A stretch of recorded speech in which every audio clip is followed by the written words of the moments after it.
Itong mga simento na to, itong mga hollow block na to, kahit sasagasaan to ng tren o sasagasaan to ng pison, hindi to basta-basta mababasag. O tingnan mo, eh siyempre nababasag siya kasi medyo crack ako.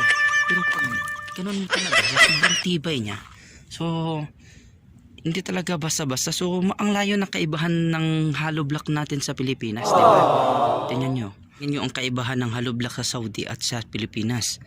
Ito mga lods, ito, dinadam to ng sasakyan mga lods.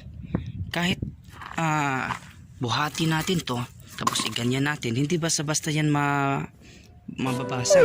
Kasi dinadam nila yan. Kumpara sa atin sa Pilipinas mga lods, no? Ang layo ng pagkakaiba. Kasi sa atin, kahit iihian mo lang, natutunaw na. Kahit kunting ganun mo lang, lakasan mo sa kamay mo, so mabibiyak na. Hindi kahit nito mga lods, daig pa ba to? O diba? Sa sobrang tibay, tingnan nyo yung tunog niya mga lods, tingnan. O diba? Daig pa yung bato. At saka yung kaibahan nila yung mga dito, white sand. At saka nilalagyan talaga nilang 100% yung nilalagay nilang semento. So matitibay talaga yung hollow block nila. Hindi gaya sa atin, no?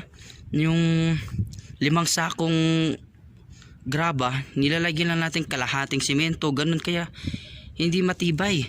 Kaya pag kunting lindol, wala, wasak yung bahay. Kaya dito sobrang tibay yung mga bahay dito sa Saudi kasi dito mo palang makikita sa simento na to, doon sa hollow block nila, sobrang tigas.